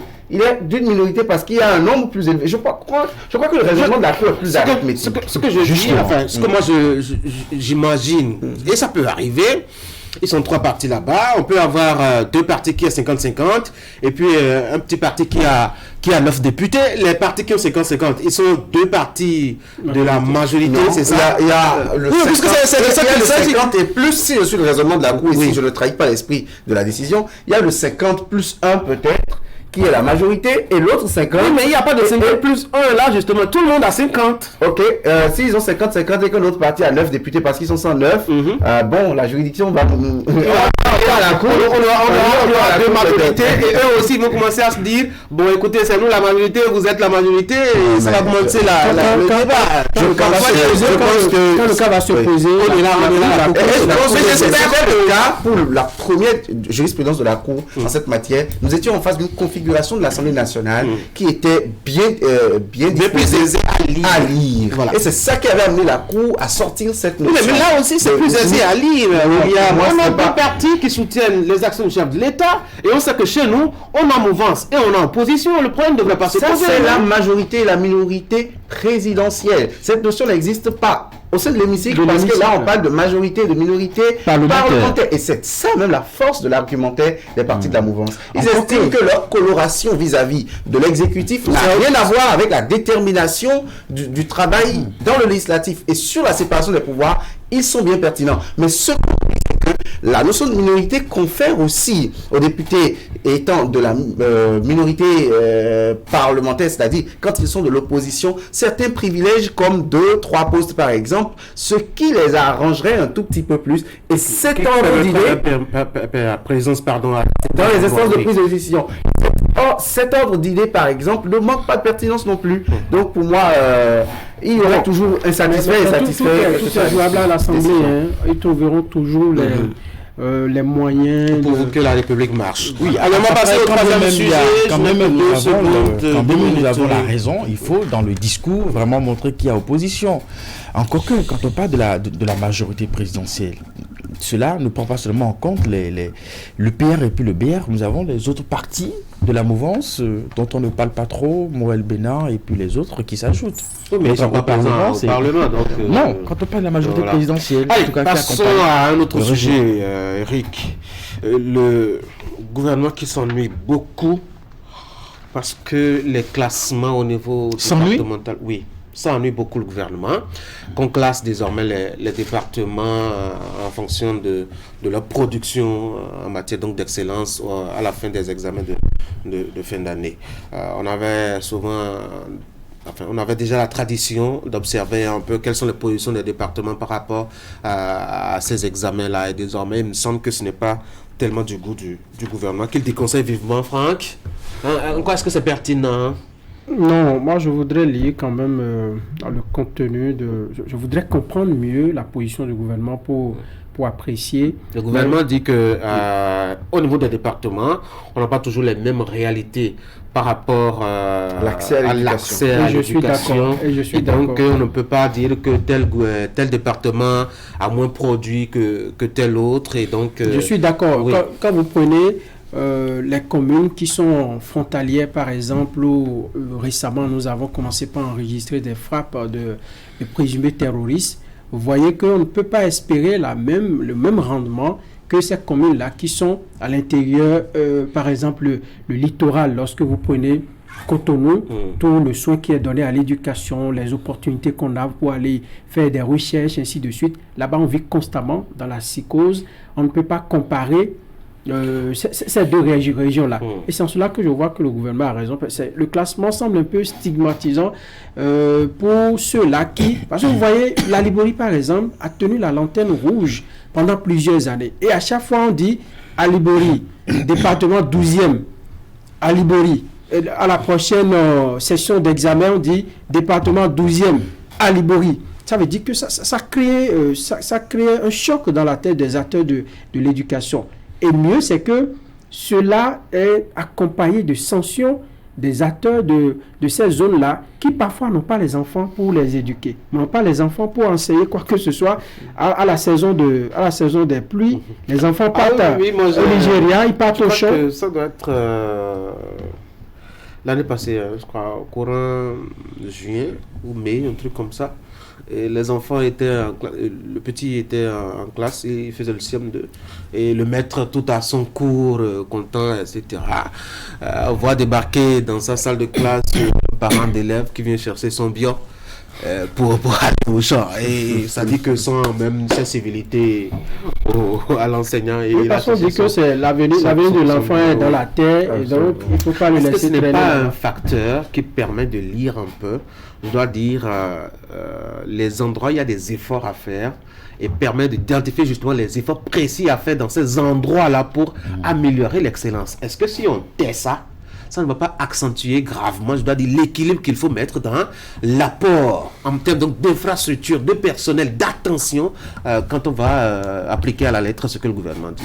Absolument. Je vous crois qu'à l'issue de cette décision, qu'on puisse arriver justement à faire ce constat et puis à appuyer ces zones pour que le niveau soit un peu relevé. Il y a une justesse qu'il faut saluer dans cette décision parce que les conditions ne sont pas les mêmes. Ça, c'est absolument clair. Moi, papa qui est enseignant, au jour de la retraite, qui a toujours fait l'option de servir en milieu rural, il faut parfois aller négocier avec les familles pour avoir la présence des enfants dans les écoles. Franck l'a dit, ça c'est vite fait, le choix est vite fait. Dans ces milieux, on veut plutôt voir les enfants dans les champs, on veut plutôt voir les enfants dans d'autres activités plutôt que de les voir à l'école. Dans ces milieux, les enseignants, ce n'est pas toujours ce qui est véritablement fait pour que les enseignants soient dans les classes. Donc les conditions sont hyper difficiles dans ces milieux. Oh, vous savez, dans les grands départements, dans les grandes villes, on n'a pas toujours ce problème. Donc cela peut jouer in fine sur les résultats. William. Il n'y a pas autant d'écoles privées équipées, dotées d'enseignants bien expérimentés à Kaobagou qu'à Cotonou. Donc, d'emblée, je trouve que c'est inégalitaire. Vous me doitez. Non, je dis Kaobagou, bon, sans vous doiter, sans vous indexer. C'est un réflexe. C'est un réflexe de gestuel trop déployé, c'est tout. C'est un passionné de démonstration. Merci vous, l'éthique. Vous savez, donc je trouve inégalitaire cette appréciation, surtout quand elle est institutionnelle. C'est-à-dire quand l'autorité qui donne les résultats déroule les données, on vient à faire ce classement. Mais quelque part, l'autre paire de la manche que vous avez soulevée, c'est que c'est un baromètre inédit pour nos autorités. Vous savez, j'ai dit qu'il n'y a pas autant d'écoles privées parce que je reconnais l'hyper-présence des écoles privées dans les classements, dans ces tops, dans ces résultats-là, dans les milieux urbains. C'est pour ça que vous verrez le littoral, vous verrez l'Atlantique. La première au CP de cette année, elle vient de Boycon me dira que c'est au centre du Bénin, certes, mais Boycon, dans le département du Zou, nous savons ce que cette commune représente, nous savons en quoi elle est un carrefour. Pour dire que toutes les fois, vous verrez que, j'ai vu des premiers au bac venir du Mono, mais pour demander, c'est une école catholique de Lokossa. Lokossa, dans le Mono, on sait ce que ça représente. Pour dire que c'est d'une manière ou d'une autre un reflet réel des pôles dans lesquels une situation de l'accès à l'éducation est atteinte à un certain niveau, mais d'un autre côté, l'ODD 4, l'éducation a du mal à être implémentée parce que on n'a pas le personnel enseignant qualifié ou la disponibilité en personnel qualifié. Vous savez, quand on dit que jusqu'en décembre, il y a encore des classes qui manquent d'enseignants dans certaines matières, allez voir le ratio dans ces départements où, d'abord, l'accès à l'école. Vous voyez, même dans l'Atlantique, il y a des communes dans lesquelles, en octobre, c'est la petite saison des pluies, et jusqu'en début novembre, on n'a pas encore commencé la rentrée des classes. Ils n'ont pas un calendrier académique spécial, par exemple.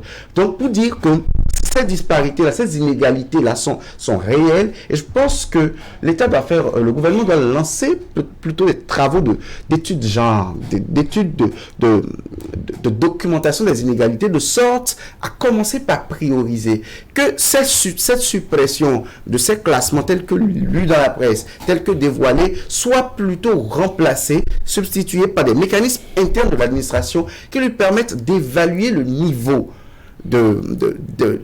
d'offres d'éducation et de réceptivité des apprenants. Si ce sont des facteurs sociologiques ou des facteurs sociaux qui empêchent l'accès à l'éducation, bien que l'offre existe venant de la part de l'État, qu'on le sache, ou si c'est l'inverse, si les populations sont bien disposées, les enfants sont prêts à marcher sur 12 km pour avoir l'école le plus près d'eux, mais qu'il n'y a pas l'enseignant qu'il faut, il n'y a pas autant de classes qu'il faut, il n'y a pas les formations qu'il faut, attention que l'État utilise ce moyen pour le savoir. Parce qu'on se cacherait derrière son doigt, comme on le dit par exemple dans le domaine des infrastructures et dans beaucoup d'autres domaines, que certains milieux sont beaucoup plus privilégiés que d'autres. On se cacherait derrière son doigt que de refuser cette lecture par département. On va boucler ces moments de discussion. Moi, je veux rappeler juste que le jeudi dernier, par ici sur Actu Matin, j'avais au téléphone le préfet du département du Koufo, à qui je soumettais justement la question de savoir pourquoi est-ce que parfois le Koufo il est toujours en retard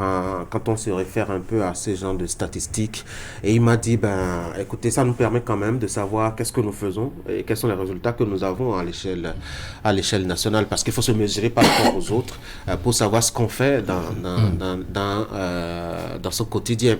Et là-dessus, ça lui a permis, me disait-il au téléphone, de faire passer le Koufo de la place de 8e, je crois, au plan national, à la 2e place, en matière donc de rendu au niveau du BPC. Pour dire que c'est quand même un élément référence qui permet aux gens, quand le département il est mal positionné, de chercher à trouver les mécanismes, même quand ce n'est pas toujours facile, trouver les moyens quand même de fouetter un peu, je dois dire, les as qu'il faut pour accentuer l'excellence dans ces milieux-là. C'est toujours pour moi, c'est pour moi une référence. Ce serait tellement bien si, en tout cas, le gouvernement adopte cette position, de trouver d'autres mécanismes, d'évaluer un peu où est-ce que les problèmes se posent, de trouver une contrainte pour amener les autorités qui agissent là-bas au nom de l'éducation à travailler davantage pour que ces milieux puissent prospérer en matière d'excellence. Sinon, on va avoir la grande masse. On va avoir peut-être les premiers, deuxièmes au plan national jusqu'au 10e ou jusqu'au 20e. On va s'arrêter là. On ne sera pas, par exemple, qu'on n'a pas du tout travaillé parce que l'insécurité peut-être a régné là-bas. On ne sera peut-être pas à Kéro, à TNT, on ne sait pas trop, que les enfants sont arrachés de force au maître, par exemple, etc. Je pense qu'on le saura, mais on ne va pas divulguer cela tel que cela se fait. On communique autour, on donne les grandes tendances et maintenant on donne les rangs occupés par les départements. Je crois que c'est à ce niveau. Oui, mais si on ne communique pas, moi en tant que journaliste, je suis ici pour faire l'autorité. Les acteurs, je pense que le savent. On est des acteurs de l'éducation. Moi, je veux savoir en tant que journaliste, je ne parle pas des autorités. De l'éducation, d'autres mécanismes existent pour avoir véritablement, pour apprécier le niveau de travail au niveau de chaque département. On sait, dans une année, les zones où on a besoin de construire des écoles, on sait dans une année combien d'enseignants on a affecté dans tel milieu ou pas. Et nous savons qu'il y a ce problème qui se pose en milieu rural. il y a un déséquilibre entre... Il n'y a pas seulement que l'éducation, hein, il n'y a pas seulement que l'éducation. Il y a toujours un déséquilibre entre ces secteurs et ce qui se passe en milieu urbain. Qu'il faut davantage renforcer. Les gars, merci beaucoup. Moi, j'ai eu du plaisir à vous avoir tout au long de cette semaine. L'aventure va s'arrêter ici. On va se voir certainement lundi. En attendant, je vous souhaite d'avoir de bons moments dans la journée, de bons moments pendant le week-end. S'il y a quelqu'un qui peut m'inviter quelque part, j'ai un creux dans la matinée du samedi. Une invitation, Tanguy. Oui, mais vous n'étiez pas à Cotonou, il me semble. J'étais à Cotonou. Vous n'avez pas fait signe alors. Vous voyez chaque matin ici. Voilà. Lundi, mardi, mercredi, il est différent, on est au boulot, donc on se contente du boulot. Et voilà, quand on aura d'autres choses à faire, on va s'appeler après. Franck, merci beaucoup. Eric, merci. William, merci beaucoup. Passez une bonne journée. Moi, j'ai encore une dizaine de minutes à passer avec les téléspectateurs. Ce sera avec un grand plaisir de suivre avec vous, je dois dire, pour ou contre de Nagui Balagbe qui a demandé est-ce qu'il est toujours utile de faire de longues études aujourd'hui pour gagner sa vie? Les citoyens se sont prononcés. Juste après, vous allez suivre la revue de presse d'Assimo Kanyasimo.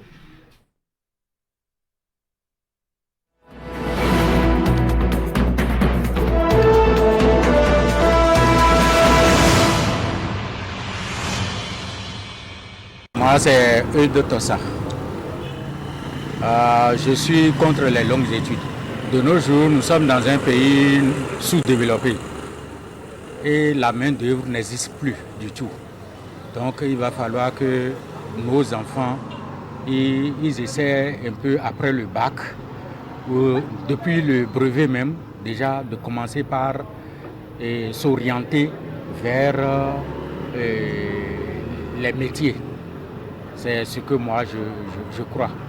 Et cela fera que notre pays sera développé sous plusieurs formes. Je m'appelle Amo Bariga, je suis entrepreneur. Les longues études, je pense que ça a ses avantages et ça a aussi ses inconvénients. Mais si je dois me spécifier sur le cadre béninois, le cadre dans lequel nous sommes, je pense qu'il n'est pas opportun de faire de longues études. Moi, je prioriserais beaucoup plus les formations professionnelles. Je pense que dans l'état actuel des choses, c'est mieux d'orienter la jeunesse, de montrer à la jeunesse que les formations professionnelles nourrissent mieux son homme que les longues études. Parce que combien de diplômes nous avons déjà actuellement au Bénin et combien on a réellement pu insérer dans le cadre professionnel? Il y en a très peu. Donc, au lieu d'avoir plein de diplômes et finalement ne pas savoir quoi faire avec tout ça, c'est toujours mieux de prioriser les formations professionnelles. Donc, moi, je suis contre les longues études.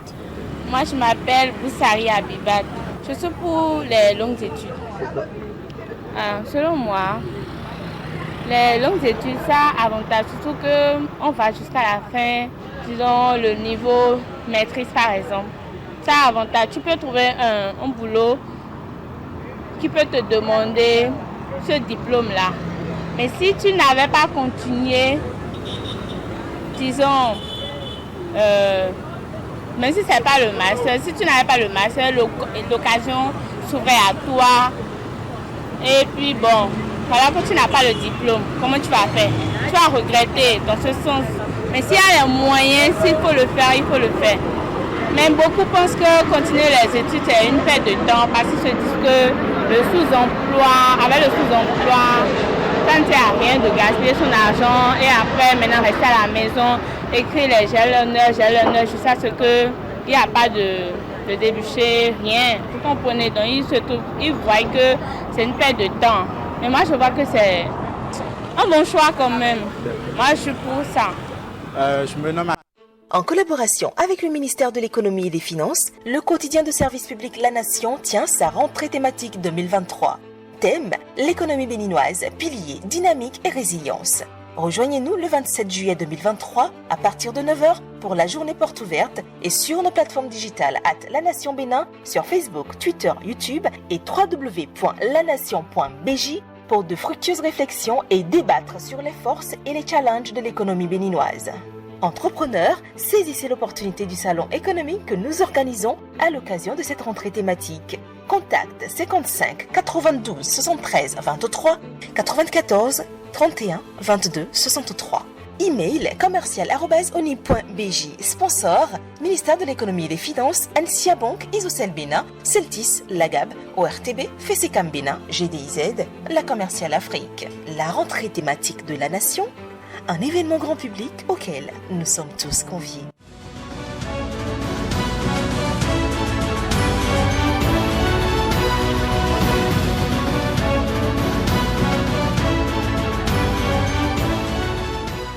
Bonjour, mesdemoiselles, mesdames et messieurs. Dans sa parution du jour, la Nation note une nouvelle tournure dans les relations entre le Bénin et le Fonds international de développement agricole. L'institution onusienne va installer dans les mois à venir un bureau à Cotonou. Au terme de son séjour dans la métropole béninoise, Donald Brown et Bernard Hien, respectivement vice-président et directeur régional du FIDA, pour l'Afrique centrale et de l'Ouest, sont allés faire l'annonce à Patrice Talon, président de la République, le mercredi 19 juillet au Palais de la Marina. Cette décision est le fruit de la bonne coopération entre le Bénin et cette institution onusienne depuis une quarantaine d'années. En témoignent les nombreux acquis constatés lors de la visite de la délégation du FIDA à Koumé, Grand Poupou. Le matinal de rapporter le ministre de l'Agriculture, Gaston Dossoue, qui confie que depuis 3 à 4 ans, le portefeuille du Bénin est très apprécié. Ce qu'on a vu sur le terrain montre très bien que nous avons mis en place un certain nombre de réformes qui donnent leurs fruits. Nous avons démontré aussi à nos partenaires que les besoins du terrain sont plus importants que les enveloppes disponibles aujourd'hui. Il faut ouvrir, il faut satisfaire davantage. Et il faut contribuer au financement de l'agriculture et surtout à la formation des gens qui sont dans le secteur agricole. Nous allons davantage travailler pour que le capital humain soit formé et renforcé dans ses capacités et qu'on retourne à l'agriculture confiant de gagner. Au Parlement, les députés du parti Les Démocrates ont fini par déposer la liste de leurs représentants au sein des commissions et institutions. À en croire notre quotidien, au cours de la poursuite des élections hier, tous les postes ont été contrôlés. Seuls les postes de secrétaires ont été laissés à nouveau aux démocrates qui ont refusé de les prendre. Dans les parlements régionaux, le groupe parlementaire a proposé ses représentants. Le matinal affirme que les législateurs du groupe parlementaire Les Démocrates ont proposé leur nom au poste de secrétaire au niveau des 5 commissions permanentes. Sous le titre « Les démocrates reviennent à la raison », Fraternité note que le groupe parlementaire a laissé tomber les tiraillements pour sa représentativité au sein des parlements régionaux, à savoir le Parlement panafricain, le Parlement de la CEDEAO et le Comité interparlementaire de l'UEMOA. Après avoir refusé d'occuper les postes qui lui reviennent conformément à la clé de répartition des sièges proposée par la Commission des lois, de l'administration et des droits de l'homme, les membres de ce groupe parlementaire sont revenus à de meilleurs sentiments en suivant la voie indiquée par la Cour constitutionnelle. Hier mercredi, le gouvernement a tenu sa réunion hebdomadaire et à en croire Fraternité, le gouvernement décide de reverser 9051 enseignants des 2 sous-secteurs pour la nation. C'était à l'origine une promesse du gouvernement, mue par l'ambition de connaître le niveau réel de certains enseignants opérant dans le système éducatif et leur octroyer les conditions optimales pour qu'ils puissent donner un bon rendement. Longtemps source de mécontentement, l'évaluation diagnostique s'est tenue et sur les 17 800 ayant composé, 9 051 enseignants ont obtenu la moyenne requise. Il fallait donc que l'engagement pris soit respecté et c'est ce qui vient d'être fait à travers l'adoption des modalités de reversement des enseignants contractuels de l'État admis à l'évaluation diagnostique dans les différents cadres d'emploi des fonctionnaires de l'État. L'autre quotidien souligne l'abolition de la pratique de la publication des résultats par classement. Il s'agit de la publication des résultats par classement départemental et par ordre de mérite, une pratique dont certaines personnes se servent pour des buts parfois mercantiles pour vanter les mérites de certaines écoles ou départements par rapport à d'autres. Cette pratique est jugée peu objective et peu pertinente. Elle serait même susceptible de créer des déviances comme la chasse au bon classement qui n'est pas toujours synonyme d'excellence et ni incitative à la saine émulation. Pour toutes ces raisons, le gouvernement demande d'y mettre fin. Pour Matin Libre, avec cette suspension, le gouvernement crée une autre polémique. Toujours dans le secteur éducatif, soutenance de thèse à l'université d'Abomey-Calavi. Ça fait le titre 3 de Fraternité qui relate que Célestin Adango a soutenu publiquement sa thèse de doctorat le mercredi 19 juillet 2023 à l'école doctorale des sciences économiques de gestion à la faveur d'une analyse purement économique empoignée sous un prisme d'investigation approfondie. L'Impétran s'est investi à élaborer un travail de recherche qui se raccorde bien à un besoin traduit en thèse qui porte sur le thème inclusion et performance financière des petites entreprises commerciales, rôle de la digitalisation des services financiers décentralisés au Bénin. Suivant la démarche scientifique de ce travail de recherche, l'Impétran Célestin Adango est parvenu à des confirmations d'hypothèses dont la pertinence des conclusions n'a pas échappé à l'examen des membres du jury. Célestin Adango, après la délibération, a été admis au grade de docteur des sciences économiques et de gestion avec une mention très honorable. Merci d'avoir été à l'écoute.